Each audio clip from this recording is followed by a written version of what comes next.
In today's video, I'm going to teach you how to export Replit code. Let's get started by breaking down this process into a series of simple steps. Exporting code from Replit is a useful skill when you want to save your project locally, share it with others, or move it to a different platform. So let's dive right in. First, you'll need to log into Replit. If you don't already have an account, you can easily create one by visiting Replit's website and signing up. Logging in will give you access to all your projects and coding environments, setting the stage for what comes next. Remember, it's crucial to ensure you're using the correct credentials to avoid any hiccups in the process. Once you're logged in, the next step is to open the specific Replit project you want to export. Navigate to your list of projects, which is conveniently available on your dashboard. Finding your project is straightforward thanks to the visually appealing interface that Replit offers. Once you locate it, click on the project to bring it up on your screen.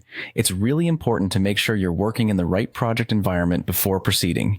Now here's where the magic happens. With your project open, look towards the top right corner of the File Explorer panel. You'll notice a 3 dots menu icon, which serves as a gateway to several helpful options. Clicking on this button is key to exporting your code, so go ahead and click on that 3 dots menu. Great, you're almost there. After you've clicked the 3 dots menu, you'll see several options appear. You want to look for the Download as Zip option. Clicking on this will prompt your browser to package your entire project into a zip file and download it directly to your computer. This zip file contains all the code, files, and resources from your project, exactly as you have them organized in Replit.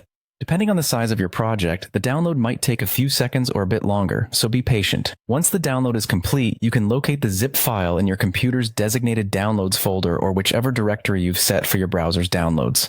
And that's it. You're finished. What you now have is a portable version of your project that you can easily uncompress and run locally, or share with colleagues and friends. Exporting as a zip is not only efficient, but incredibly useful for maintaining the integrity of your project files during transfer. So if you ever need to take your Replit projects offline, expand to other environments, or simply back them up, you now have the skills to do so swiftly and effectively. Thank you for watching, and don't forget to like and subscribe for more project management tips and tutorials.